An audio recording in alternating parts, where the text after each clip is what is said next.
और दिमाग में से कौन बोल रहा है, ये कैसे जाने और किसकी सुने?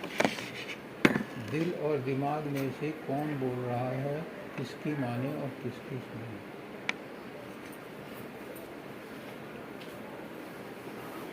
देखो, ऐसा है, दिल शरीर का अंग है, स्थूल शरीर का अंग है दिल। लेकिन मन जो है वो सूक्ष्म शरीर का अंग है। मैं बार बार कहता हूँ, जब भी किसी बात को सोचो उसके रूट कॉज में जाओ, गहराई में सोचो।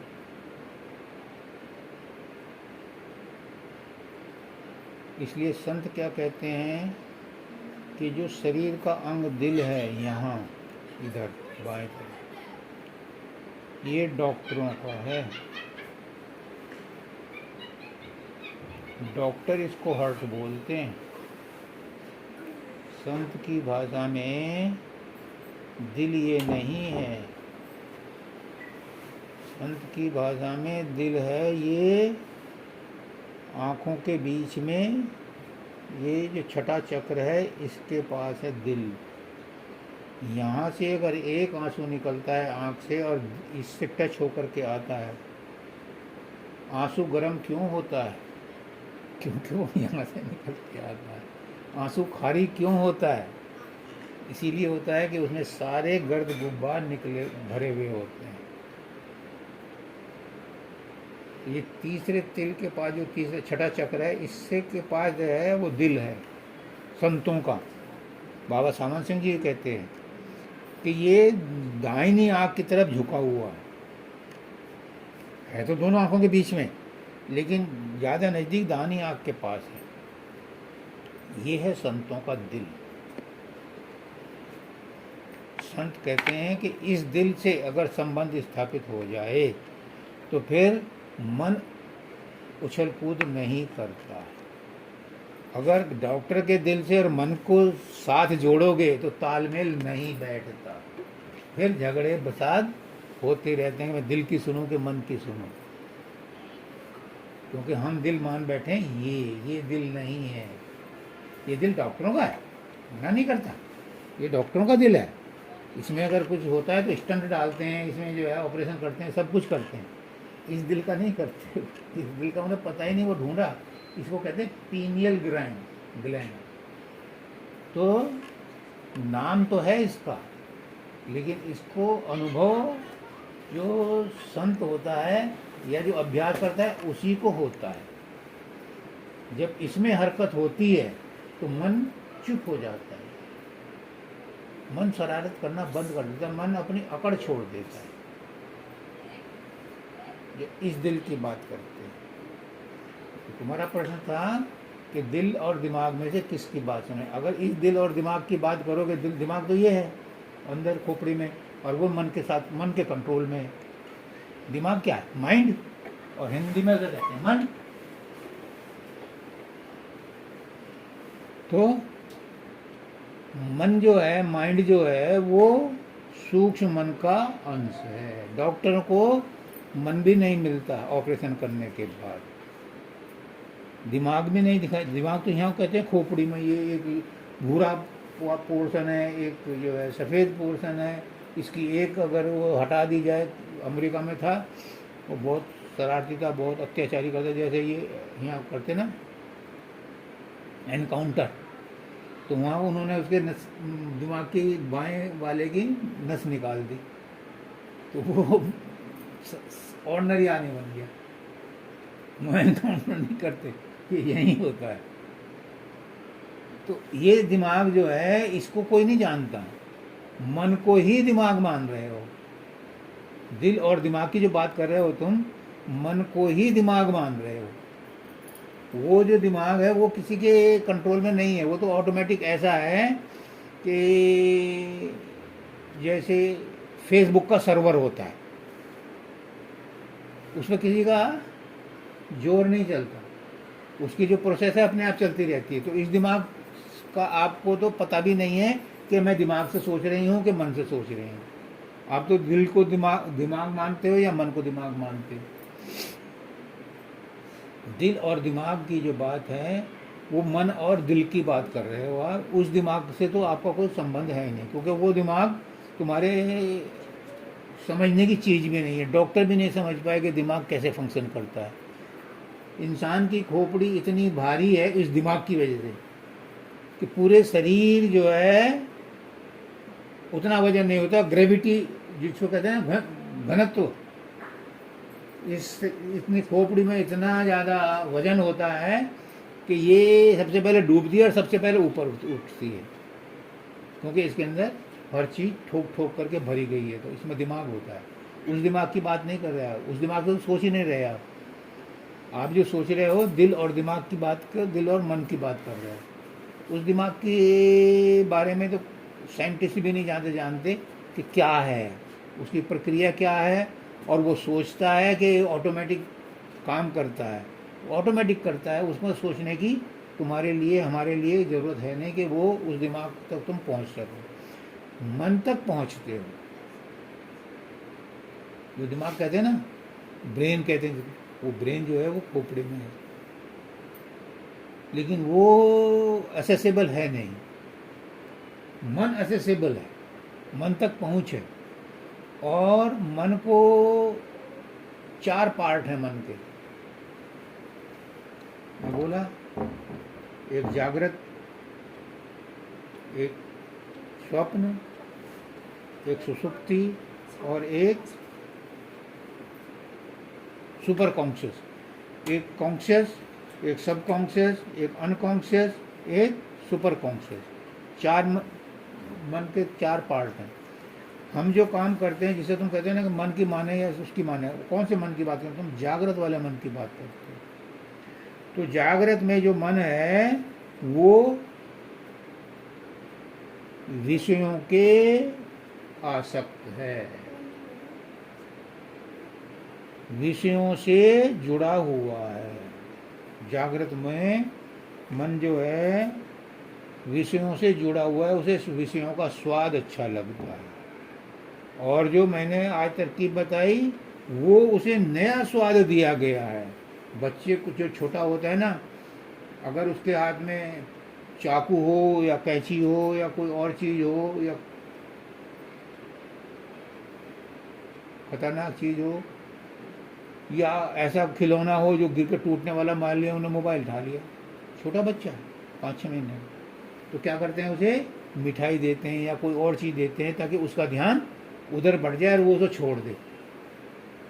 तो मन को बस में करने का जागृत अवस्था में, मैं कह रहा हूँ ना, रूट कॉज में जाओ। 4 हैं तो चारों के 4 तरीके हैं। जागृत का ही सबको पता है।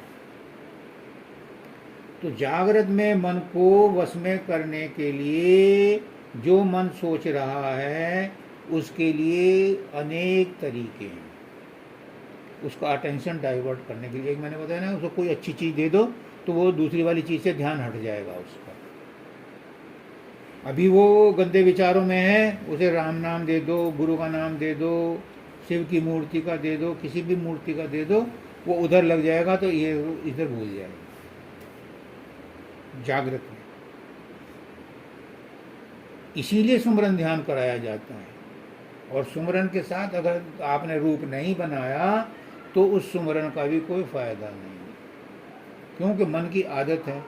मन अगर दुश्मन का रूप बना रहा है, बच्चे का रूप बना रहा है, बच्चे का नाम याद आ गया, अब तुम दुबई से बात करते हो अमित से, तो जैसे ही तुमने अमित का डायलिंग किया तो एकदम से रूप भी आ गया और नाम भी आ गया। ऐसे मन की आदत है। तो इस मन को अगर विकारों से हटाना है तो इसे कोई और चीज़ दे दो सुमरन करने के लिए, तो उसका रूप भी बनाएगा, नाम भी बनाएगा, तो उसका ध्यान उधर उतनी देर के लिए हट जाएगा। लेकिन मन बड़ा चालाक है। वो जो है तुम्हें सुमरन करने के लिए सुमरन करते रहो जबान से, और मन चला गया चाट पकौड़ी खाने। ऐसा होता है। क्यों? क्योंकि मन भी चालाक है। उसे पता है कि अगर ये सुमरन ध्यान में मैं लग गया तो मर जाऊंगा, और कोई मरना चाहता नहीं। लेकिन जब हम स्ट्रांग हो जाते हैं कि नहीं सुमरन तो करना है, चाहे तू बैठ या मत बैठ, तुझे जाना है तो चला जा, मैं तो सुमरन करूंगी। अगर सुमरन ध्यान तुम्हारा चला गया तो मन वापस आएगा। मैं नहीं कह रहा, कृष्ण भगवान कह रहे हैं। जब अर्जुन कह रहा है कि मन हवा की तरह चंचल है, इसे वश में करना बहुत मुश्किल है, तो कृष्ण भगवान क्या कहते हैं, अर्जुन निश्चित ही मन चंचल है, लेकिन अभ्यास करने से, अभ्यासेन तू कौन्तेय, अभ्यास करने से हे कुंती पुत्र ये मन वश में आ जाता है। और मैंने एक नई तरकीब बताई कि अगर ऐसे नहीं कर सकते तो जहां जहां भी मन जा रहा है वहां गुरु असली में नाराज नहीं होता, झूठ मूठ नाराज होता है, ताकि उसको ये पता चल जाए कि तूने गलती की है। तो वो क्या गया, क्या किया उसने, वो एक वैश्या के पास गया और वैश्या बड़ी खुश कि आज तो मैंने एक भक्त तोड़ लिया। तो वो कहता है माई मुझे तेरी मदद चाहिए। वैश्या के कोठे पे कोई माई बहन नहीं होती, वैश्या की तो एक ही जात है वैश्या। तो वो बोला कि आप कुछ भी समझो, मैं तो आपके अंदर अपना गुरु देख रहा हूं और इसलिए आपसे मदद लेने आया हूं। अब जब गुरु उसने वहां बैठा दिया उसके अंदर, अब कौन सी ऐसी आत्मा है कि जो परमात्मा के नाम से पिघल ना जाए। उसने कहा अच्छा बता क्या चाहिए, मुझे नाचना गाना सिखा दे, मेरे गुरु को नाच गाना बहुत पसंद है और 6 महीने में उर्स हो रहा है, अब होगा, मतलब हमारा सालाना फंक्शन होता है और तू भी जाएगी, मैं तेरी नाचने वाली लड़की बन के जाऊंगी और मुझे नाचना सिखा दे, क्योंकि मेरा गुरु मुझसे नाराज है और उसे मैं नाच करके खुश करूँगा। सिखाया उसने, क्योंकि वो उसको कहा कि मैंने तेरे अंदर अपना गुरु बैठा दिया, परमात्मा बैठा दिया, तो परमात्मा का रूप है और तेरी मेरी मदद करना तेरा अब काम है। तो उसने जी जान से उसे सिखाया और वो कपड़े पहन करके लेडीज़ के और घूंघट उठा करके, वही नाम यहाँ तक का घूंघट कोई पहचान ही ना था। और जब उसने कव्वालों ने कव्वाली गाने शुरू करी, उसने नाचना शुरू कर दिया, तो गुरु को पहचान गया कि ये तो कोई एक्स्ट्रा ऑर्डिनरी है। घुंघरू जैसे पाकीजा में घुंघरू टूट गए और वो नाचती रही नाचती रही नाचती रही, आखिरकार वो गिर गई। तो गिरने नहीं दिया, गुरु ने आके उसे गोद में ले लिया। गुरु को पता है कि गिरने वाला है, उसने भले ही मुंह का घूंघट लगा रखा था, लेकिन गुरु को सब पता है, सब जानता है। कहने का मतलब ये है कि अगर मन वैसे बस में नहीं आता तो जहां जहां मन जाता है वहां वहां परमात्मा को बैठा दो, गुरु को बैठा दो। गुरु को समझो कि हमारे गुरु तो ये कहते हैं कि टट्टी पेशाब में भी अपवित्र नहीं होता नाम, वहां भी नाम लो परमात्मा का, गुरु का। क्यों? इसका भी एक बात है। कबीर साहब थे, एक पंडित जी दीर्घ शंका लघु शंका करके जो है आए, तो उन्होंने कहा पंडित जी राम राम। पंडित जी नहीं बोले, जिन्हें और पुर काम पे चढ़ा रहे थे पहले, और जब आगे नल आया या कुआ आया, उन्होंने हाथ पैर धुए और फिर कहा पंडित जी राम राम। पंडित जी ने कहा खुश रहो बेटा, सुखी रहो। पंडित जी एक बात पूछनी, क्या कि नाम ने पवित्र किया या जल ने पवित्र किया आपको? राम ने आपको पवित्र किया कि जल ने पवित्र किया? आप जब तो बोले नहीं थे, अशुद्ध थे आप, तो क्या जल से आप पवित्र हो गए या नाम लेने से पवित्र हुए? अब पंडित जी सोच लें, तो अगर जल से पवित्र होते हैं तो जल तो कुत्ते भी पीते हैं, तो वो पवित्र होने चाहिए। फकीर बाबा के वो क्या नाम, उसके कबीर के सामने कोई तर्क चलता नहीं। उसने कहा नाम से ही पवित्र हुआ। तो पंडित जी उस समय क्यों नहीं मैंने राम का नाम लिया था जब मैंने आपको बोला था, और आपने जनेऊ चढ़ाया था। मेरे को भाई मैं तो मान गया, नाम से ही पवित्र होते हैं, तो नाम कहीं भी लो, किसी भी हालत में लो, वो पवित्र करता है। इसका उदाहरण है, जब प्रहलाद गर्भ में आया तो उसकी वाइफ ने, हिरण्यकश्यप की वाइफ ने 3 बार उनसे पूछा संभोग के समय, आपका सबसे बड़ा दुश्मन कौन है? वैसे तो मानता नहीं था वो, विष्णु है। फिर थोड़ी देर बाद पूछा, आपको सबसे ज्यादा खुंदक किससे है? विष्णु से। तीसरी बार और पूछा, और नतीजा क्या हुआ कि विष्णु प्रहलाद के रूप में उसके गर्भ में। तो जहां जहां बन जाए वहीं वहीं परमात्मा को बैठा दो, तो वो काम सफल हो जाएगा। और नहीं होगा तो ये मानो कि ना होने में ही भलाई है।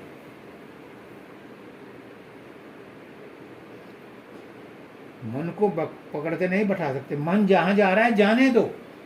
एक बात, तुम अपनी जगह स्थित रहो। लेकिन ये पहुंचे हुए सिद्ध पुरुषों की बात है। जो नौ सीखे हैं उनके लिए जरूरी है कि मन जहां जहां जाए वहां वहां परमात्मा को बैठा दो। तुम मैं मन की बात मानूं या दिमाग की बात मानूं, इसका मेरे से कोई संबंध नहीं। मैं तो ये कहता हूं कि मन ही सब खेल खेलता है, मन का ही सब चक्कर है। सारी दुनिया मन ने ही चला रखी है। हम इसे मन कहते हैं अपने शरीर वाले को, और जो ब्रह्मांड में है ये माया है, ये काल है। वही चीज बाहर में है, वही अंदर में है। हमारे अंदर में वो आत्मा है, बाहर में वो परमात्मा है। एक ही मन उसी का अंश है, काल का, उसी माया का अंश है। परमात्मा कहता है, कृष्ण भगवान कहते हैं गीता में, मैं माया के बिना भी रहता हूं और माया के साथ भी रहता हूं। लेकिन हम वैसा नहीं कर पाते। हम इस माया में फंस करके दूरी माया में फंस गए। एक माया हो तो हम निमट लें। एक हमारे शरीर की माया, जिसमें तमाम कर्मेंद्रियां, ज्ञानेंद्रियां और मन बुद्धि चित्त अहंकार है, इससे हम निमट लेंगे। लेकिन जो बाहर की माया है फिर ये दुखी करती है। ये मेरा बेटा है, ये मेरी बेटी है, ये पत्नी है, ये मकान है, ये मेरा ये है, मेरा ये है। संसार, एक बात और है, संसार की कोई चीज ये नहीं कहती कि मुझे अपना लो। हम ही उसे अपनाते हैं। वो न्यूट्रल है। कोई सी चीज उठा लो, संसार में हर चीज न्यूट्रल है। वो कभी नहीं कहती, कंबल कभी नहीं कहता मुझे ओढ़ ले, तुम ही कंबल ओढ़ते हो। साड़ी का पल्लू ये नहीं कहता कि मुझे तू मुख पे डाल ले, हम ही मुख पे डालते हैं। और फिर कहते हैं कि वो जो है हमें दिखाई नहीं दे रहा है या कंबल हमसे छुपता नहीं। मकान कभी नहीं कहता कि मुझसे चिपक, तुम ही मकान से चिपकती। संसार की कोई चीज जो है हमें अपनी तरफ नहीं खींचती, उसमें वो नहीं लगा, चुंबक नहीं लगा। हमारे अंदर चुंबक है मन, ये जाके चिपकता है। यही प्रॉब्लम है। संसार में बाहर जितनी भी चीजें हैं सब फ्री में सेवा देती है, फ्री में। कोई चीज नहीं, पेड़ है फ्री में फल देता है, नदी है फ्री में जल देती है, आकाश है फ्री में स्थान देता है, भूमि है फ्री है सबके लिए। चाहे खोदो, चाहे पत्थर मारो, चाहे थूको, चाहे लैट्रिन करो, उसे कभी कुछ।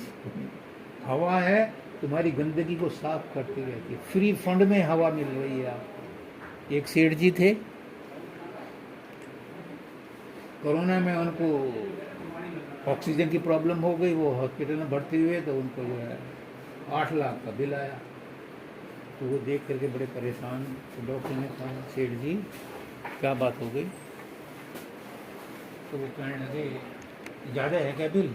अब नहीं, ज़्यादा की बात नहीं है, बिल तो इससे बड़ा होगा तो भी भुगतान कर दूँगा।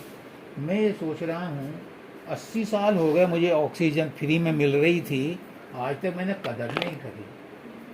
हॉस्पिटल में एक हफ्ते में मेरा जब 8 लाख आ गया, अब मुझे जो पता चल रहा है कि ऑक्सीजन की वैल्यू क्या है। अब बताइए। नमस्ते। प्रकृति की हर चीज हमें फ्री में मिलती है। बैठने को जगह दो। प्रकृति की हर चीज हमें फ्री में मिलती है, लेकिन हम उसे भी अपना कहते हैं। और इतना ही नहीं, अपना कहते हैं यहाँ तक भी ठीक है। किसी दूसरे को जरूरत है उस चीज की तो हम उसे नहीं देते, और देते हैं तो पैसे लेते हैं, जबकि वो हमारी चीज नहीं है। चोरी और सीना जोरी। अगर किसी को देंगे तो उससे पैसे लेंगे, एहसान जताएंगे, जबकि हमारी चीज है नहीं। ये जो संसार चिपक रहा है, संसार ने नहीं कहा, हम ही चिपके।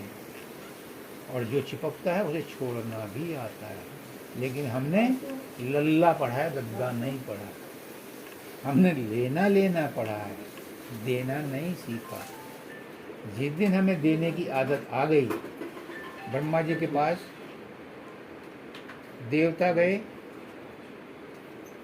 दानव गए और मनुष्य गए, हमें शिक्षा दो। उन्होंने कहा दो।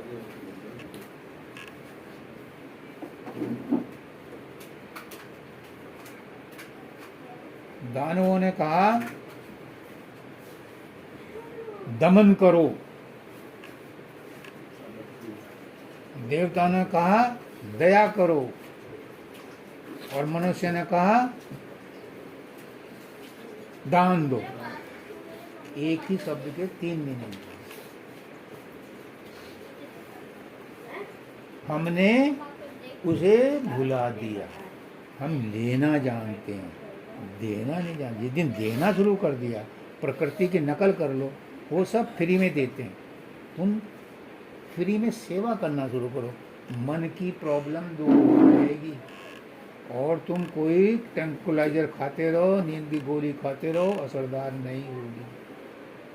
सेवा करो फ्री में। बच्चों की करो, मत संसार की करो। किसकी करोगे? सास ससुर की करो, बच्चों की करो। पड़ोस में कोई गरीब है, बीमार है, कभी उसकी सेवा करो, उनकी दुआएं लो। पति की करो, बाहर क्यों जाते हो? पत्नी की करो, अगर सेवा ही करनी है तो। हमारे गुरुजी कहते हैं संसार में सबकी सेवा नहीं कर सकते, लेकिन संसार में जो आपको उपलब्ध है, आपके परिवार का जो ढांचा बना है, उतने लिमिटेड एरिया में तो सर्विस सेवा करो फ्री, निष्काम। ये मत सोचना कि मैंने उसकी सेवा करी तो वो मुझे शाबाशी दे या मेरे साथ ढंग से बात करे या मुझ पर नाराज ना हो। ये तो व्यापार हो गया, और व्यापार में तो लाभ हानि होती रहती है।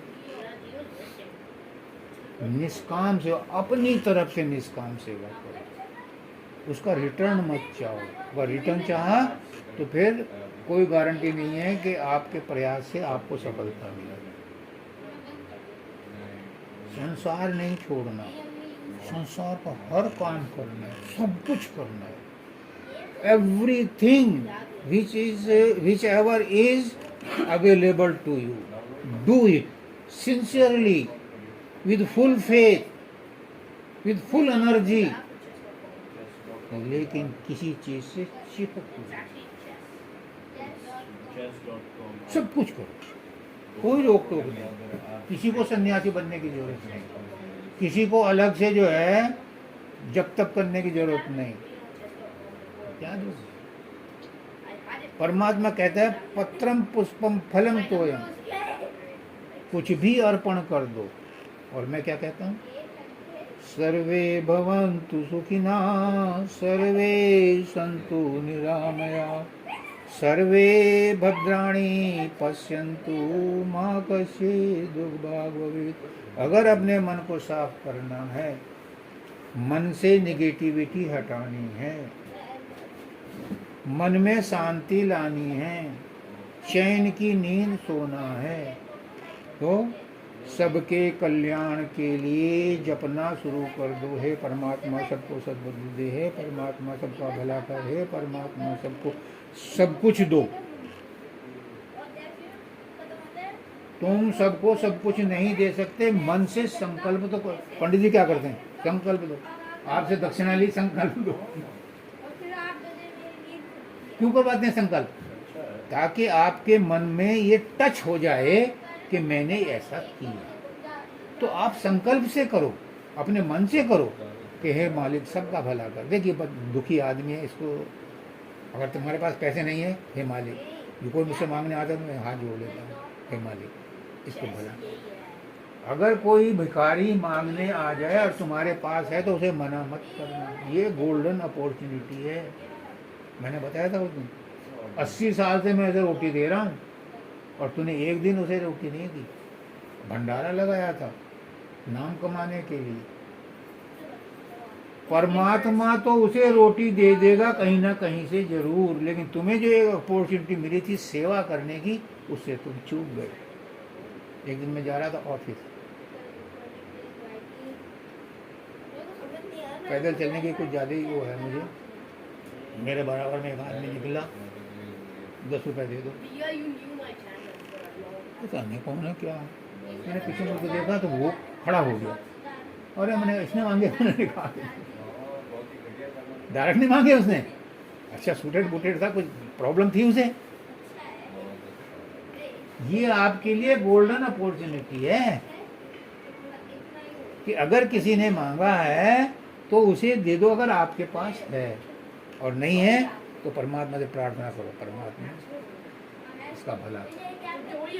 तुम सबको नहीं दे सकते, लेकिन जो पर्टिकुलरली आपके पास आया उसके लिए कुछ ना कुछ दे दो। उसकी दुआएं तुम्हारे बड़े बड़े कर्म काट देंगे। शिल्पा है वो, उसे मैंने कहा जो पहले नौकरी करती थी कि रास्ते में कोई अगर भिखारी है तो उसे तो पैसे जरूर दिया कर, बहुत सारी प्रॉब्लम दूर होगी। इन गरीबों की मदद करो। पंडित जी कहते हैं सुपात्र को दो। कृष्ण भगवान कहते हैं सुपात्र को ढूंढते रहोगे तो जिंदगी बीत जाएगी। जो आया है वो परमात्मा ही है। जब तुम सबको कहते हो कि सबके अंदर परमात्मा है और दान देते हुए सुपात्र कुपात्र ढूंढ रहे हो, हमारे पास कौन सा बैरोमीटर है? और अगर तुमने सुपात्र ढूंढ करके उसको दी तो सुपात्र ढूंढने में तो तुम रिसर्च करोगे, फिर सभाएं बुलाओगे और फिर अखबार में देखोगे, फिर मोबाइल में देखोगे कौन कौन सुपात्र है, तो फिर तो बिजनेस हो गया। फिर तुम्हारा दान नहीं होगा, फिर तो कर्म बन गया। जो मालिक ने भेजा है वो मालिक का ही रूप है। जो तुम्हारे से बन सकता है उसकी मदद। मैं ये नहीं कहता कि तुम सब कुछ लिटा दो, लेकिन अगर तुम्हारे मन में एक सेकंड के लिए ये आ जाए कि इसकी मदद करनी है तो फिर कर दो, फिर इंतजार मत करो। कार में बहुत खड़ी है चौराहे पे, बहुत सारे मांगने वाले। अगर तुम्हारे मन में किसी के प्रति सद्भावना है, जरूरी नहीं तुम व्यक्त करो, अंदर से व्यक्त करो, मन ही मन में करो। जब मन से करोगे, मन का ही सारा खेल है, मन का ही सारा चक्कर है, सारा संसार मन ने ही चला रखा है। अगर मन में छोटी छोटी बातों से उसमें निर्मलता आ गई तो तुलसीदास जी क्या कहते हैं? निर्मल मन जन सोई मोई भावा, मोही छल छिद्र कपट न भावा। मन का निर्मल होना ही संत बनना। अगर मन निर्मल नहीं है और समाधि ध्यान लगाता है, एक कौड़ी का भी नहीं। मन निर्मल नहीं है और दान दक्षिणा खूब करता है, एक कौड़ी का नहीं। एक मैं कहानी सुनाता, मेरी माँ सुनाती थी मुझे, वो आज की तारीख में बहुत रेलेवेंट।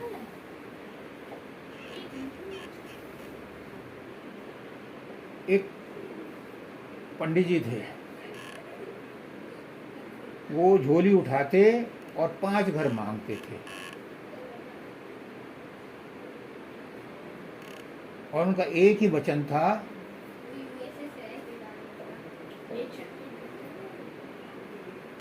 पुण्य की जड़ सदा हरी।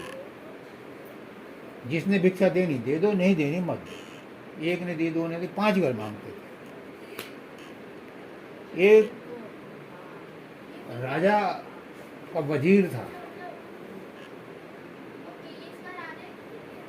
वो उसको दक्षिण देता था, वो धार्मिक था।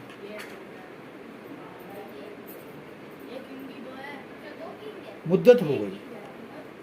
एक दिन वो वजीर ने राजा से कहा कि एक बहुत गरीब पंडित जी आते हैं और वो ये बोलते हैं आप उससे बात करो, आपको बहुत परेशानी रहती है, बहुत दिमाग परेशान है, नींद नहीं आती है आपको। देखो जब बात बैठ गई तो उसकी जड़ तक जाओ। तो मेरे अंदर भी वही विचार आ रहे हैं। उन्होंने उसको बोला, उन्होंने कहा पंडित जी मेरे लिए कुछ बताओ। उन्होंने कहा पुण्य की जड़ सदा हरी। उन्होंने दान दक्षिणा दी उसे। 2-4 दिन वो आया, कहा इसका सबूत बताओ, आप जो कहते हो उसका सबूत बताओ। अब देखो, मन अगर निर्मल नहीं है तो क्या प्रभाव पड़ता है।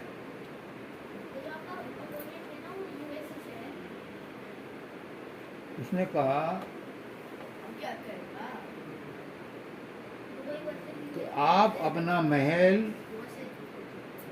खुदवा दो, उसमें से एक घोड़ा निकलेगा, उस घोड़े पर बैठ करके आप स्वर्ग लोक की सैर करने जाओगे।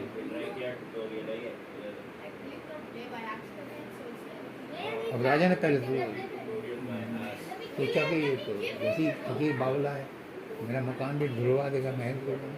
लेकिन वजीर ने कहा कि इस संत की बात में गहराई है, कुछ ना कुछ राज है। और खैर उन्होंने तुड़वाया और वो जो है वहाँ निकला घोड़ा। उसका मैं लॉजिक बताऊंगा, घोड़ा क्या था वो और मकान क्या था। चलो पहले बताते हैं मकान क्या था। मकान वही था कि यहाँ से अपने इस मन के चक्र को तोड़ो। यहाँ पर इस चक्र के अंदर घुसते ही आपको फ्लाइंग हॉर्स मिलेगा, यानी फ्लाइंग लाइट मिलेगी। वो ऊपर जाएगी और यहाँ जाकर के वो उसको महसूस करेगी स्वर्ग लोक में कि मैंने जो आज तक किया है उसका लेखा जोखा किया है। जब वो राजा, मतलब एक तरह से समझ लो उसकी समाधि लगा दी, पंडित जी ने उस राजा की समाधि लगा दी, और राजा की समाधि लगते ही वो अपना यहाँ पहुँच गया। तो देखता है कि मेरे लिए बहुत बढ़िया स्वर्ग में बंगला बना हुआ है। तो उसने वहाँ जो सेवादार थे, चौकीदार थे, उनसे कहा कि ये मकान किसका है। अब ये फलां शहर में मृत्युलोक में जो वो राजा उसका है। तो यकीन हो गया कि हाँ ये मेरा ही। जब यहाँ से यहाँ जाएंगे तो ये स्वर्गलोक का महल पहुँच करके हमें महसूस हो जाएगा कि ये हम सही जगह आ गए। उसने कहा मैं अंदर घुस के देखूंगा। हाँ बड़े शौक से मनाए आपके लिए। वहाँ घुसा तो उसे इतनी बदबू आई, इतनी बदबू आई कि वो बाय फोर्स पीछे खिसक गया और उसकी समाधि टूट गई। अब वो तो पागल हो गया कि पंडित जी ये क्या था। तुम्हारा मन शुद्ध नहीं है, ये मन की अशुद्धता मेरे कहने से तुम यहाँ तक पहुँच तो गए, यहाँ तक पहुँच नहीं सकता आदमी। कौन घोड़ा लेकर के, कौन महल के नीचे घोड़ा मिलेगा, वो कुछ नहीं था, वो यही था, यही रास्ता था। तुम वहाँ पहुँच तो गए क्योंकि तुमने जिद की थी और तुम्हारे वजीर ने सिफारिश की थी, तो मैंने सोचा कि आपको का वो दिखा दूँ। और मुझे लगता है कि तुम्हारा उद्धार होना है, इसलिए तुम्हारे साथ ये घटना घटी। तो जरूरी नहीं हर एक के मैं माथे पे हाथ रखूं और उसकी समाधि लग जाए। मुझे क्या करना चाहिए? उसने कहा कि बुराई को बुराई काटती है। आपके यहाँ एक स्वीपर है, भंगी है, उसकी लड़की को सरेआम भरे दिन अपने नौकरों से उठवा करके अपने महल में दाखिल करा दो, तो सब लोग तुम्हारी बुराई करेंगे। तुमने जो दूसरों की बुराई की है वो उससे कट जाएगी। उसने ऐसा ही किया।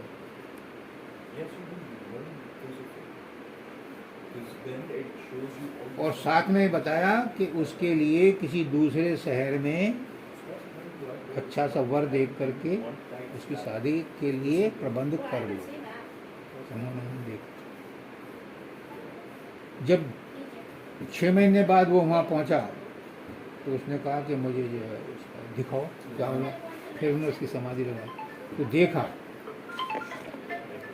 कि रसोई में, मकान में अब बदबू नहीं आ रही, लेकिन बेडरूम में गया तो बदबू थी। उसने कहा, फिर उसकी आँख खुल गई। उसने कहा इसका क्या करूं? उसने कहा ये जो बदबू है ये उन लोगों की है जो संत हैं, उनको तुमने दुखी किया है, और इसका इलाज मेरे पास नहीं है। अच्छे आदमियों को दुखी मत करो, सबके लिए हम सब गृहस्थी हैं। शरीफ आदमियों को लांछन मत लगाओ। किसी के साथ, जनरल आदमी के साथ भी मत करो, लेकिन जो शरीफ हैं, भले हैं, उनको झूठे केसों में मत लगाओ वकील साहब। जो सच्चे हैं वो तो सच्चे हैं ही, लेकिन अगर आपको पता चल गया कि ये झूठा केस है तो उसको मत लो, कोई फर्क नहीं पड़ता। क्यों? क्योंकि उनके साथ की हुई बुराई को संत भी नहीं काट नहीं सकते।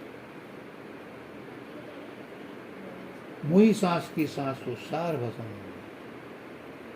उनकी, मैंने बोला ना कि गरीब की दुआएं लो, लेकिन अगर किसी गरीब की बद्दुआ लग गई, अच्छा बिच्छा बिजनेस भी जाएगा, अच्छा बिच्छा आपका सेहत भी खराब होगी, अच्छा बिच्छा परिवार भी बिगड़ जाएगा। इसलिए उनकी बद्दुआएं, ये है प्रैक्टिकल। अगर मन को शुद्ध रखना चाहते हो, और बिना मन को शुद्ध किए चैन की नींद नहीं आती, कितने ट्रैंक्विलाइजर लें। ठीक है, मन को शुद्ध करने का और कोई शॉर्टकट नहीं है। There is no shortcut. Hard labour तो करनी पड़ेगी, और हार्ड लेबर अपने लिए करनी है, अपने मन को शुद्ध करनी, दूसरों पर दिखावा करने के लिए नहीं। मैंने उस दिन बताया था कि सेठ जी को सब कुछ था लेकिन मन की शांति नहीं थी, तो उन्होंने कहा कि तुम ऐसा काम करो कि काम तो धर्म का करो, काम तो निष्काम करो, लेकिन किसी को पता नहीं चलना चाहिए। अब तक तो तुम दान देते हो, धर्मशालाएं बनवाते हो, नाम की पट्टी लगवा देते हो, अखबारों में नाम छपता है, तो वो क्या हो गया? आपने दान दिया और उसका वैल्यू वसूल कर ली। अगर एक हाथ ने दान दिया तो दूसरे को पता नहीं चलना चाहिए। मतलब दान दो और भूल जाओ, कोई शोहरत मत बनाओ उसका, वो है असली। किसी गरीब की बेटी की शादी में गुमनाम बताता हूँ, गुमनाम दो, तुम्हारे करोड़ों जन्मों के कर्म कट जाएंगे।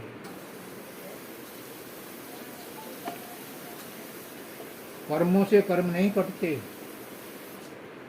एक जन्म के कर्म 100 करोड़ जन्मों तक भी करते रहोगे तो कर्म नहीं कटेंगे। क्योंकि कर्म तो बीज है। निष्काम कर्म करने से कर्म करते हैं, और निष्काम भी कब तक करोगे। लेकिन ऐसा कोई काम कर दिया कि आपने बिना नाम के किसी को दान दे दिया, किसी की मदद कर दी। अभी मेरे पास एक मैसेज आया, कुछ विदेशी आए, एक महात्मा के पास पहुंचे। महात्मा जी सत्संग दे रहे थे। उन विदेशियों ने पूछा कि महाराज जी आप सत्संग में धर्म कर्म की बात करते हो, हमारे तो धर्म कर्म हम तो जानते नहीं, हमारे तो कुछ होता नहीं, हमारी कंट्री में तो कोई धर्म नहीं होता। अब नहीं होता तो है, लेकिन आप उसे समझते नहीं। होता है, आप करते हो। अब कैसे? हाउ? एक्सीडेंट हो गया और आपकी गाड़ी पीछे आ गई, आप क्या करोगे? मैं रोकूंगा उसे, उसको जो है हॉस्पिटल ले जाऊंगा, उसके जो है कागज वगैरह देख करके उसके घर वालों को खबर करूंगा। अब यही तो धर्म है, यही धर्म है, क्योंकि आपको उससे कोई लेना देना नहीं है। ये ह्यूमैनिटी है। पहले मनुष्य बनो। मानव बनकर ना जिया, जिया तो डांगर ढोर, और जीव किनारे ना लगा, लगा तो हाथी गोर। अगर मनुष्य बन करके मनुष्यता नहीं आई तो क्या कमाया हमने? इससे तो पशु अच्छे, बल्कि पशु भी हमसे अच्छे हैं। उनमें ज़्यादा मानवता है, उनमें ज़्यादा हमदर्दी है। हमें सिवाय अपने परिवार के दूसरा परिवार दिखाई नहीं देता। मनुष्यता उसको कहते हैं, अपना सा जीव सबका जाने, ताही मिले अविनाशी। सबको अपने जैसा मानो। अगर तुम्हारे पिन चुबा दी जाए तो दर्द होता है, और तुम दूसरे का हाथ काटते हो, दूसरे को थप्पड़ मारते हो, उसे दर्द नहीं होता। महसूस करो, उसको भी होता है। वो भले ही आपको पलट कर ना जवाब दे, लेकिन आह तो निकली उसकी, और वो आह ही आपके सारे सिस्टम को अपना मन शुद्ध करना है, अपना, दूसरे पर एहसान नहीं करना है। अगर किसी के साथ भलाई करो तो तुम ये मत सोचो कि वो मेरा एहसान माने, नहीं। अगर तुमने इस इच्छा से किया तो फिर मन साफ नहीं होगा। मन साफ करने के लिए तो बिना गरज किसी की मदद करो, तब मन साफ होगा।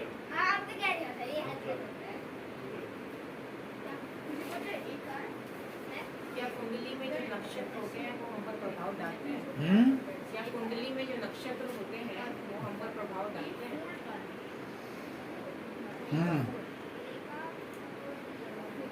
ये जान करके आपकी समस्याओं का समाधान हो जाएगा। किसने लिखी कुंडली है? और उससे तुम्हारा आज का तारीख में क्या लेन देन है? और कुंडली जो लिखी है, नो डाउट, जो ग्रह आपके जन्म स्थान में पड़े हैं वो आपको जीवन भर झेलने हैं। क्योंकि नक्षत्र क्या पड़े हैं? जो हमारे पहले प्रारब्ध कर्म है उसके हिसाब से परम्यूटेशन कॉम्बिनेशन करके, उनका जाल बिछा करके, ग्राफ बना करके, प्रोग्राम बना करके, हमारे जो सूक्ष्म शरीर है वो सेलेक्ट करता है कि मुझे जो है किस परिवार में रह करके मेरी इच्छाएं पूरी होंगी। तो कर्म तो निश्चित हो चुके, अब हमें इस जन्म में उन्हें परफॉर्म करना है। उस परफॉर्म करते हुए भगवान ने बहुत अच्छा किया कि हमें भूतकाल की याद नहीं है। आप कहते हो कि मुझे छोटी छोटी बातें याद हैं। अगर पिछले और 10 जन्मों की याद आ जाएं तो क्या होगा? फट जाएगा दिमाग। भगवान ने बहुत अच्छा किया कि पिछले जन्मों की याद हमें नहीं रखी। इसीलिए मैं कहता हूँ इस जन्म की भी भूलते रहो। जितना ज़्यादा स्टोरेज करोगे बैटरी फुल हो जाएगी, कैपेसिटी फुल हो जाएगी, आगे वो रिकॉर्ड करना बंद कर देगा। इससे पहले कि प्रकृति अपना एक्शन ले, मनुष्य को अपने आप ही समझ जाना चाहिए। और गुरु जी कहते हैं, ए मनुष्यों, ये जो आजकल इतने भूचाल, इतने विद्रोह, इतनी हिंसा, इतना बलात्कार, ये सब हो रहा है, इतने कष्ट आ रहे हैं, सूखा पड़ता है, कहीं ज़्यादा बारिश होती है, ये सब आपके विचारों का परिणाम है जो ब्रह्मांड में इकट्ठे हो गए हैं और वो अब कहर के रूप में बरस रहे हैं। हमारे ही विचार ऊपर उठते हैं और वही कहर बन करके टूट रहे हैं। लेकिन जो मनुष्यता के सिद्धांत पर चलेगा, प्रकृति उसकी रक्षा करेगी। सारी लंका जल गई और विभीषण का घर बचा रहा। जो मनुष्यता के सिद्धांत पर चलता है उसकी रक्षा हो जाती है। एक उसने कहा है, हिफाजत जिस सफीने की खुदा को मंजूर होती है, तूफान भी उस किश्ती को लाकर किनारे पर छोड़ दे।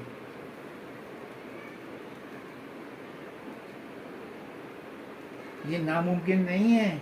बहुत से चमत्कार मिलेंगे आपको ऐसे।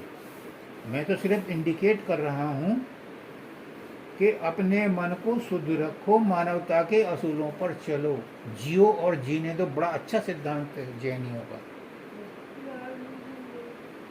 जियो और जीने दो। क्यों? हर एक को हक है इस प्रकृति की सब चीज़ों का इस्तेमाल करने का, क्योंकि प्रकृति की सब चीज़ें फ्री हैं और सबके लिए हैं। हमने उन्हें होल्ड कर रखा है, इकट्ठा कर रखा है, और जब कोई ज़रूरतमंद आए तो उसे दो, क्योंकि ये उसी का हिस्सा है। और खासकर कोई मांगने आया है तो ये समझ करके दो कि ये वाकई उसी का हिस्सा हमने रख रखा था अब तक, तब मन साफ हो जाएगा। उस पर एहसान नहीं देते, हमारा मन साफ होना। क्योंकि आज के जन्मों का थोड़ा ही हमारा मन गंदा, अरबों खरबों जन्मों का इकट्ठा हो रखा है। तो बात वहीं से शुरू होती है और वहीं आती है कि सारा खेल मन का है। अगर मन को हम शुद्ध नहीं कर पाते तो ये कमी हमारी है, क्योंकि गंदा भी हमने ही किया है। और उसके लिए ज़रूरी है कि इसको कोई दूसरा झुंझुना दे दो, दूसरा खिलौना दे दो हमको। अभी तुम्हारी चिंताओं का झुंझुना है, उसके बाद अब तुम उसको राम का झुंझुना दे दो। अब तुम उसको सर्वे भवंतु का झुंझुना दे दो। भगवान सबका भला जब होगा, टाइम लगेगा। तो आप कहते हो कि गुस्सा क्यों आता है? गुस्से का कॉज है कि मेरे मन की बात नहीं मानी। आप अपने मन की बात मानते हैं? आपका मन आपकी कितनी बात मानता है? सोचो। मैं सोना चाहती हूँ, नहीं यार नहीं, आपके मन ने आपकी बात माननी नहीं माननी, तो दूसरा नहीं मान रहा तो उसका क्या प्रॉब्लम है तुम्हें? जब आपका मन आपकी बात नहीं मान रहा, तो आपका मन आपके मन की बात दूसरा कैसे मान ले? ये ईगो है, ये फालतू का झंझट है, क्योंकि मन शुद्ध नहीं है। फिर मैं आ गया रूट कॉज। अगर मन शुद्ध होगा तो आपको दूसरे के अंदर बुराई नजर ही नहीं आएगी। उसने नहीं मानी तो नहीं मानी, जो हो रहा है ठीक हो रहा है, जाने दो, जाने दो, भूल जाओ। या फिर कबीर की बात मानो। कबीर साहब कहते हैं, एक ने कही दूसरे ने माने, कबीर दोनों ज्ञान। वो नहीं मानते, तुम मान लो। अच्छा जी, मैं आपकी बात मानती हूँ, खत्म बात। जब आपको ये पता चलेगा कि आपके अंदर ईगो नहीं रही, कोई भी ऐसा आदमी इस संसार में नहीं है कि ज़्यादा दिन तक वो अपने स्टैंड को कायम रख सके। वो भी चेंज कर देगा। नहीं करेगा तो प्रकृति उसके मन में ऐसी भावना पैदा करेगी कि वो जो है लाइन पर आ पाएगा। क्यों? क्योंकि अगर आपका मन परमात्मा के हॉटस्पॉट से जुड़ गया, उसके इंटरनेट से जुड़ गया, और उसके इंटरनेट से जितने जुड़े हुए हैं सबको वो मैसेज फ्लैश हो जाता है। तुमने मेरे पर डाउनलोड किया, उस प्रोग्राम को देखने वाले जितने थे सब के पास पहुंच गए, टेलीग्राम उनके पास पहुंच गए।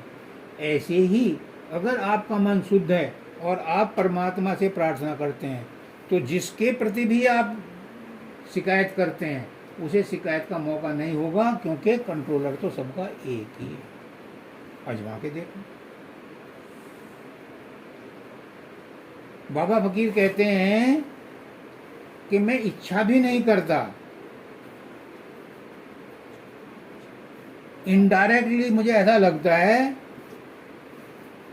कि जो खाना है वो आज वही बन गया। कहा भी नहीं कि आज लौकी बनाओ, लेकिन पता चला कि वो आज लौकी बनी है। क्यों होता है? जिसका मन शुद्ध होता है उसके जो रेडिएशंस हैं, उसके जो वाइब्रेशंस हैं, वो पूरे ब्रह्मांड में घूमती हैं। ये तो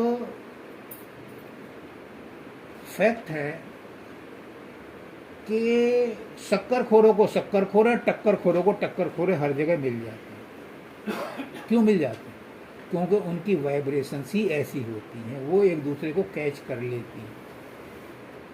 शराब पीने वाले को कोई ना कोई मिल ही जाता है, बीड़ी सिगरेट पीने वाले को वैसी सोसाइटी मिल जाती है, जुआ खेलने वाले को कहीं ना कहीं जुआरी मिल जाता है। हम गए उस दिन टैक्सी में, मैं त्यागी जी थे,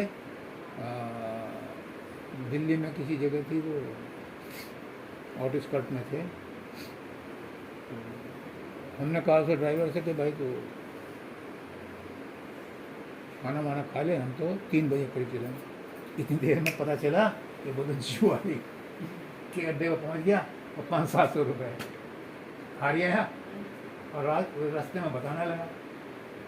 तो त्यागी जी ने मुझे इशारा किया, मैं समझ रहा हूँ गुप्ता जी, इसे कुछ दिया दी भाई उम्र, कभी तुम इसकी जो है खाना पूर्ति करना शुरू करो। मेरा कहना मतलब था कि जिस तरह की हमारी प्रवृत्ति होती है, जैसे हमारे अंदर से रेडिएशन निकलते हैं, वाइब्रेशन निकलते हैं, वैसे ही दूसरा आदमी कैच कर लेता है, बशर्ते वो उस प्रवृत्ति का आदमी हो। अच्छे आदमियों को अच्छे आदमी मिल जाते हैं, भले आदमियों को भले आदमी मिल जाते हैं। पता नहीं कहाँ से मालिक की मौज आई, इसने कहा कि 1-2 दिन ठहर के आना, और मुझे क्या पता 10 दिन ठहरना है। ये उसकी मौज है, वो कुछ चाहता है।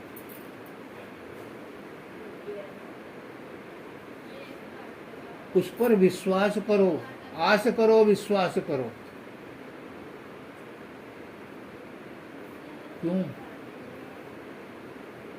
क्योंकि विश्वास ही विश्व की आस है, विश्वास ही विश्व की आस है।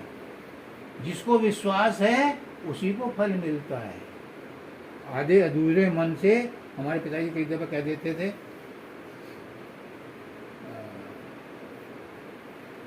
कि रोते गए मरो की खबर लाए। अगर किसी काम को जीतते हुए करने जाओगे ना तो पूरा नहीं होने का, उसमें कोई ना कोई अड़चन आ ही जाएगी। इसी आधे अधूरे मन से मत। परमात्मा को मानो, कोई नुकसान नहीं, लेकिन परमात्मा के साथ संसार को मत मानो, दोनों को मिक्स मत करो। जब संसार में हो तो संसार कर रहो, परमात्मा को याद करते हो तो परमात्मा को याद करो।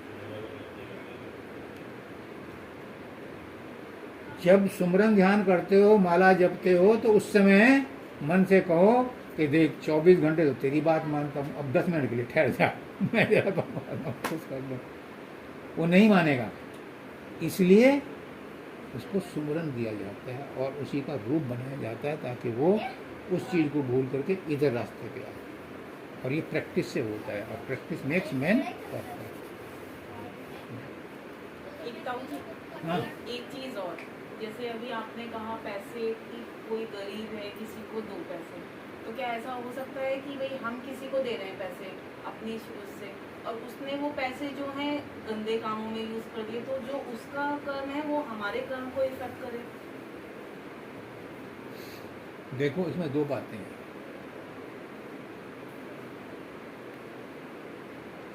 मैं बिल्कुल, मुझे क्रिस्टल क्लियर है सिद्धांत, और मैं वही आपको बताना चाहता हूँ। अगर आपके मन में ये आ गया कि ये इसका दुरुपयोग ना करे, तो आपका मन शुद्ध नहीं है। इसका कारण मुझे, मैं अपना नहीं उदाहरण करता, युधिष्ठिर को कहा कि कोई ऐसा आदमी मेरे पास लेके आओ जिसमें कोई गुण ना हो। वो सारा दिन घूमे, उसे कोई आदमी ऐसा नहीं मिला। अगले दिन द्रोणाचार्य ने दुर्योधन को कहा कोई ऐसा आदमी ढूंढ के लाओ जिसमें कोई गुण ना हो, नहीं जिसमें कोई अवगुण ना हो। वो भी सारा दिन ढूंढ के आया, उसे नहीं मिला। क्यों? जिसकी जैसी प्रवृत्ति होती है उसकी दृष्टि भी वैसी होती है, जैसी दृष्टि वैसी सृष्टि। और मैं क्या कहता हूँ, मैं कहता हूँ परमात्मा ने आज तक कोई गंदा आदमी बनाया ही नहीं। परमात्मा ने आदमी तो आदमी, कोई चीज गंदी बनाई नहीं, अनुपयोगी बनाई नहीं। घास भी उपयोगी है, वनस्पति कोई ऐसी नहीं है जो दवाई ना हो, जानवर कोई ऐसा नहीं है खूंखार से खूंखार जो किसी काम में कहीं ना कहीं कुछ ना कुछ उपयोगी ना हो। मुझे भी टेलीफोन आया,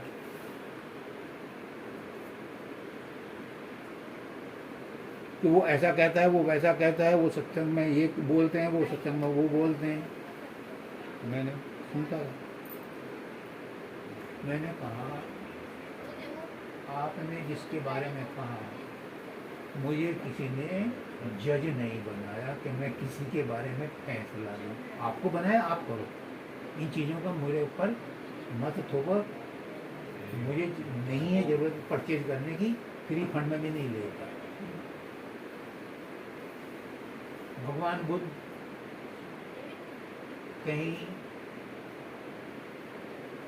सत्संग देने गए, तो वहाँ का जो गांव का चौधरी था वो उन्हें बहुत पहले से पूरा भला कहता था, और उसी के गांव में सत्संग हुआ तो वो खूब गालियाँ बकता था सत्संग में। तो उनके शिष्य ने कहा महाराज जी ठीक कर दें, खबरदार कोई एक्शन लेने की जरूरत नहीं। शाम को वो उसके चौपाल पे चले गए, और उसने जितनी गालियां बकनी थी, जितना भी कुछ कहना था, खूब बका। आधे घंटे बाद कहते हैं अच्छा चौधरी साहब राम राम, चले हैं। आपको कोई फर्क नहीं पड़ा, आपने भोजन परोस कर दिया, मैंने नहीं खाया। जो आपने परोसा मैंने नहीं खाया, अभी आप इनके पास रह गया, आप जानो। अब उस पर ये फर्क पड़ा कि वो मतलब लेट हो गया, उनका शिष्य बन गया। दूसरों की भलाई बुराई अपने से क्यों ले रहे हैं? तुम्हारी क्या अपनी बुराई भलाई कम है? मांगने वालों को हमें पता होता है कि वो हमसे टकराते हैं, और उनका हमें पता होता है कि ये जाके ऐसा करेगा।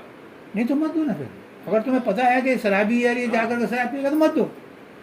लेकिन तुम हर एक पर ये उम्मीद लगाओ कि मैं उसे सुपात्र को दूंगा, तो सुपात्र कहाँ से ढूंढोगे? वो पात्र बनाया किसने है उसे? ये तो राम सुखदास जी जो है वो भी कहते हैं, अगर आपको पता है कि कोई शराबी है तो उसे पैसे मत दो, और दो तो इतना दो कि वो उतने की रोटी खा सके। मतलब एक आना दो आना दो, ताकि उतने की वो रोटी मिल सके, शराब ना मिले। उतने तो कर सकते हो। कहने का मतलब ये है कि किसी के अंदर बुराई मत देखो। मेरा मेन मुद्दा क्या है? रूट कॉज में जाओ। किसी के अंदर कमी मत देखो। सब भगवान के बनाए हुए हैं, सबके अंदर वो मौजूद है। व्यवहार में हम समानता नहीं ला सकते। अभी आपने कहा ना, हम व्यवहार में सबके साथ एक सा सलूक नहीं कर सकते। पूरे ब्रह्मांड में एक ही है, उसे आज तक किसी ने चैलेंज नहीं किया, जो हर हालत में, हर तरह से, हर समय, हर क्षण समानता बरतता है। एक ही है सब में। कृष्ण भगवान में भी पक्षपात है, राम में भी पक्षपात है, विष्णु में भी पक्षपात है। विष्णु में पक्षपात है, देवताओं की मदद करने के लिए वो रूप धारण करता है और तमाम सृष्टि का नाश करता है, पक्षपात है। लेकिन इस सृष्टि में पूरे ब्रह्मांड में एक हस्ती ऐसी है जो किसी के साथ पक्षपात नहीं करता, और वो कौन है? यमदूत, यमराज। वो किसी के साथ पक्षपात नहीं करता, सबकी राख बन जाती है, सबको मिट्टी में मिला देता है, वो पक्षपात नहीं करता। लेकिन तुम चाहो कि पक्षपात ना हो, पक्षपात तो हमारा व्यवहार का एक अंश है, इसमें तो करना ही पड़ेगा। बिल्कुल सही कहा उन्होंने कि अगर हमें पता है कि ये शराब पिएगा इस पैसे की, तो उसे मत दो, और दूसरे मिल जाएंगे। ये जरूर उस समय आप पक्षपात कर रहे हो, लेकिन अननेसेसरी कोई भी मांगने आया तो पता नहीं कैसा है क्या नहीं है, इसका मतलब आप व्यापार कर रहे हो। ये इंस्टिंक्ट आई थी आपके अंदर एक मदद करने की, और नहीं तो किसी मंदिर में नहीं। वैसे भी आपकी ड्यूटी है, सबको बता रहा हूँ। उसको दे के बैठ चुका हूँ। मेरे पास एक हाथी है और एक देव ऋण उतारने के लिए जो तुम कमाते हो उसका 10% बांटना पड़ता है, या किसी मद में खर्च करो, किसी का टिकट लेके दे दो, मम्मी पंपा रहे हैं। ये भी देव ऋण है, ये उतर गया। तो दान देना इसलिए भी जरूरी है कि हमें देव ऋण उतारना। कृष्ण भगवान कहते हैं जो खुद बना करके खुद खाता है वो पाप खाता है, यानी उसे बांट करके खाना चाहिए, बांट करके खाना चाहिए, तो मन साफ होगा, फिर नींद न आने की शिकायत दूर हो जाएगी। मन को साफ करना है। जब मन साफ हो जाता है तो कहाँ विश्राम करता है? आत्मा में विश्राम करता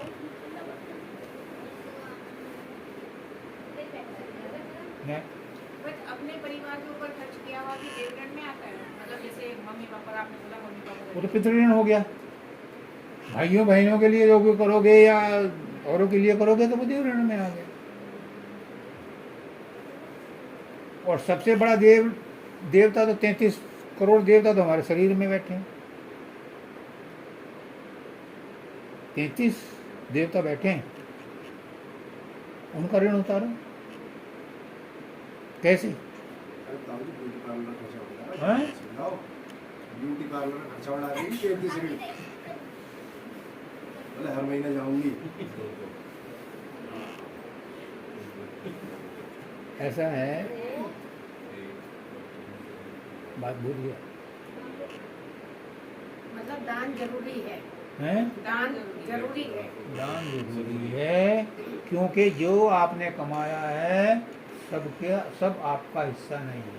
मतलब हम ऐसा नहीं कर सकते जैसे मंदिरों में दान दे देते हाँ, दो। किसी दो दो ना, दान देना है, निस्वार्थ दान देना। और रसीद मत कटवाना।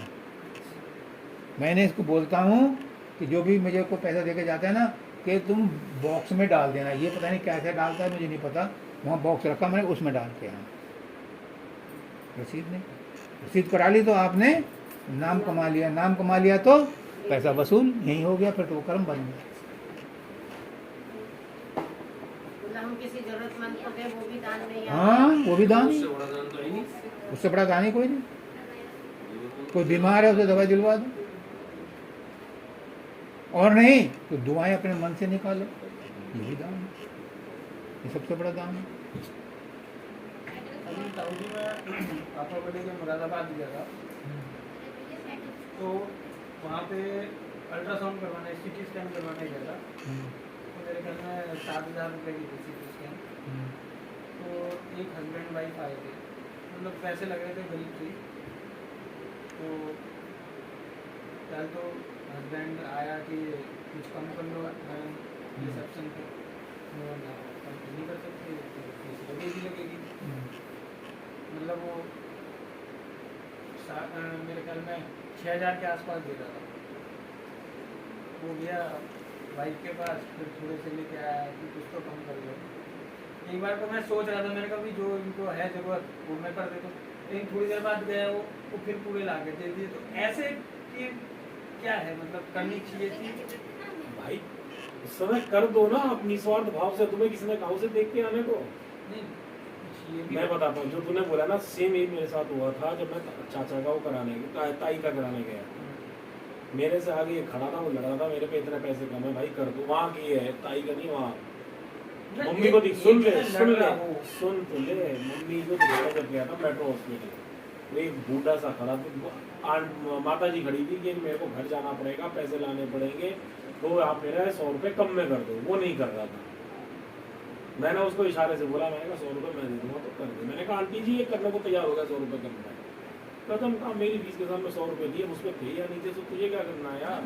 ये मेरे को एक होता है कि हाँ वो प्रॉब्लम बताए, जरूरत मेरे पास ना है, वही- मैं ले आऊंगा या ये कर दूंगा ना, वो तो यही तो समझा रहे हैं।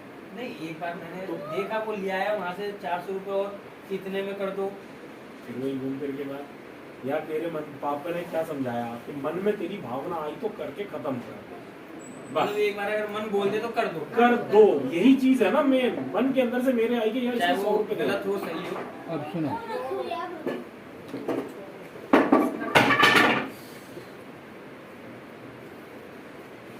दिल्ली में 62-63 की बात है, आर्य समाज का मंदिर बन रहा था। तो एक सज्जन थे बूढ़े, उन्होंने कहा उस कमेटी वालों से कि जी मैं कुछ पैसे देना चाहता हूँ, कमरे बन रहे हैं, कंस्ट्रक्शन हो रहा है। उन्होंने कहा कि जो इस समय बन रहे हैं उनके नाम आ चुके हैं। उस समय ईमानदारी ज़्यादा थी। अभी नेक्स्ट लॉट में जब कमरे बनेंगे तो आप मुझे एड्रेस लिखवा दो और हम जो है आप संपर्क कर लेंगे। उस समय आप कैसे ले लेंगे, आप कमरा बना में 25,000 रुपये देने को तैयार। कोई बात नहीं, बात आई गई हो गई। जब दूसरे लॉट में उनका वो आया, वो आए उसके साथ, अब वो बेड रिडन हो गया। अब उनको हालचाल पूछ पाछ करके सब कुछ बातचीत करके फिर अपने मुद्दे पे आए सेक्रेटरी साहब कि आपने ऐसा कहा था, अब वो मौका आ रहा है, आप जो देना चाहो वो दे दो। उसने उसकी तरफ, अलमारी की तरफ इशारा किया। या तो वो चेकबुक मांग रहा था या वो पैसे मांग रहा था। तो उसके लड़के की लड़की थी, उसने कहा देखते नहीं आप ये कितने बीमार हैं, बोला तो जाता नहीं इनसे। ये कह रहे हैं कि अभी नहीं, मैं ठीक हो जाऊं तब दूं। और वो दिन आज नहीं आया दोबारा लौट। तो जब इच्छा हो तभी दे दो। उसने कहा मुझे रसीद नहीं चाहिए, तुम रख लो।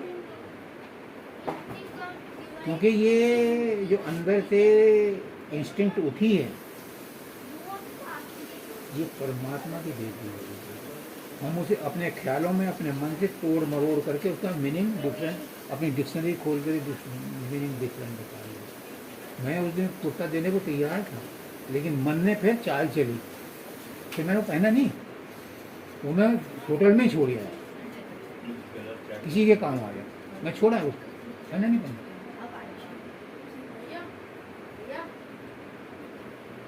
नेक्स्ट, हॉर्स की स्पीड को कम करने का आसान तरीका क्या है? हैं? अपने विचार- अपने विचार। विचारों की स्पीड को कम करने के आसान तरीका क्या है? अपने विचारों की स्पीड को कम करने के लिए आसान तरीका क्या है? करना चाहिए? अब अपने अपने विचारों को दूसरे तक कैसे पहुंचाएं? जो आप कहते हैं ना कि टेलीपैथी, विचारों की स्पीड को कैसे कम किया जाए।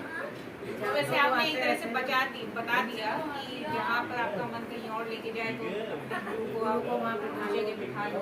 आपने बता दिया, आ गया वो। लेकिन मन तो भागता ही फिरता है, अभी यहाँ है अभी वहाँ है। देखो ऐसा है, एक दिल लाखों तमन्ना और उस पे ज्यादा हबस। गलत आदमी और रख के हाथ तक जा रहा है। एक दिल लाखों तमन्ना और उस पे ज्यादा हबस, फिर ठिकाना है कहाँ उसको बिठाने के लिए। जितनी हमारी ख्वाहिशें हैं, जितनी हमारी इच्छाएं हैं, और उन पर वासनाएं चढ़ जाएं, एक तो करेला कड़वा और दूसरा वो नीम पे चढ़ जाए, तो उसका क्या स्वाद होगा।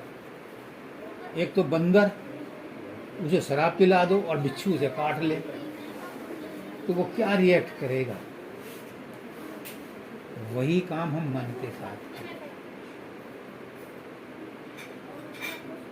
वही काम मन हमारे साथ करता है। एक तो इसकी अपने आप चंचलपना इसका बहुत ज़्यादा है, फिर इतनी हवस हमारी हो गई है उसे और ज़्यादा चंचल बना देती है।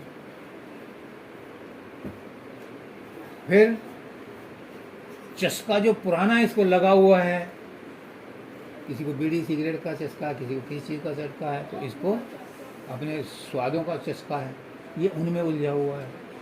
तो इसमें एक तरह से भयंकर तूफान उठता है मन में, और कभी कभी ऐसा होता है कि कुछ भी चीज़ आ जाए तोड़ दो, फोड़ दो, मतलब इतना ज़्यादा आउट ऑफ कंट्रोल हो जाता है।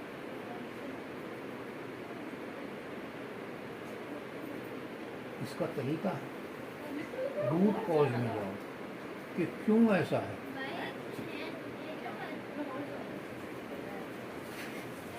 जागृत में नहीं होता, तो स्वप्न में ऐसे उल्टे सीधे स्वप्न आते हैं कि तहस नहस हो रहा है। क्यों?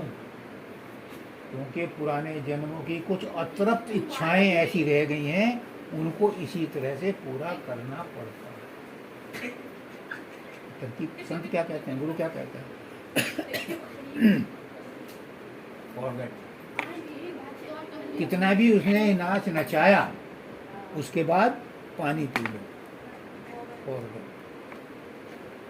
जिनको नींद नहीं आती, शाम को पैर धोआ करो, कम से कम 10 मिनट ठंडे पानी की बाल्टी में पैर रख करके और पहुँच करके तब सो, अच्छी नींद है। जिनको गुस्सा आता है, ठंडा पानी पियो। जिस बात पर गुस्सा आता है उस बात को कहो, अब तो है नहीं, पुरानी बात क्यों याद कर रहे हैं। अगर किसी ने मुझे बुरा कहा था तो वो इस समय तो है नहीं मेरे पास। जो गोरखपंथी हैं ये बड़े सख्त हैं, बहुत स्ट्रांग है इन मन को काबू करने। खुद गोरखनाथ जी ने लिखा है, अपना राजपाट छोड़ करके और गुरु के पास चले गए और वहाँ कठोर तपस्या करी उन्होंने। एक दिन मौका मिला तो बाजार घूमने गए तो जलेबी बन रही थी, और आ गई, चढ़ गई मन को, और मन रुका ही नहीं। उन्होंने लाख कोशिश करी समझाने की, मन रुका ही नहीं। हो गए दुकानदार के पास, तो जलेबी चाहिए, पैसे लाओ। पैसे तो मैं नहीं, साधु तो मैं तो साधु महात्मा, मुझे पैसे कहाँ नहीं। देख सामने पत्थर तोड़े जा रहे हैं सड़क पे, जाकर मजदूरी करो, पैसे मिलेंगे शाम को जलेबी खाना। अब राजा, फिर साधु, और अब पत्थर तोड़ने के लिए मजदूरी। तो पत्थर तोड़ते पैर में हाथ वाथ भी छिले, सब कुछ हुआ। फिर शाम को मजदूरी उन्होंने कहाँ मिलती थी, फिर जलेबी भी कौन सी महंगी थी, वो उन्होंने 1 पाव जलेबी जो है मसक खरीद ली। तब तक गुरु का ध्यान कर आकर के उनको ठीक हो गया, लेकिन जो वासना थी वो तो रही। रास्ते में गोबर पड़ा हुआ था, एक हाथ में गोबर उठा लिया, नदी के किनारे बैठ गए, गोबर को पास में रख लिया और जलेबी उठा में मुँह तक लावे, नदी में फेंक दें और गोबर में दें। 5-7 बार किया, मन पता ना, ये गोरखपंथी बहुत कठोर है। 5-7 बार किया, फिर उनका मन काबू में, फिर उन्होंने उल्टी सीधी हरकतें नहीं। कई तरीके हैं, अलग अलग ढंग से मन को समझाया जाता है। हमारे वो हैं दोस्त थे, वो कहते थे कि अपने दीवार में मारो हाथ को, चोट लगेगी, ध्यान बट जाएगा, दिलों पर गुस्सा निकालो। और हमारे गुरुजी ने क्या कहा कि जो जो तुम्हें गुस्से की बातें हैं, तुम कहते हैं मुझे सब कुछ याद रहता है, एक दिन उन्हें डायरी में लिखना शुरू कर दो और उस डायरी में माचिस लगाओ। जब गुस्सा आ रहा हो, जिस पर भी आ रहा हो, लिखना शुरू करो और उसे माचिस लगाओ। माइंड डाइवर्ट हो जाएगा लिखते हुए ही, और जब माचिस लगाओ तब डाइवर्ट हो जाएगा। फिर तुम पर देखोगे कि वो स्थिति अब नहीं रही जो उस समय थी। सैकड़ों चीजें हैं इसके आपको कंट्रोल करने के लिए। ये है व्यवहारिक। और मैं संत मत का आदमी, मैं संत मत के हिसाब से कहूँगा कि मन को लगाओ परमात्मा में, तब मन बस में।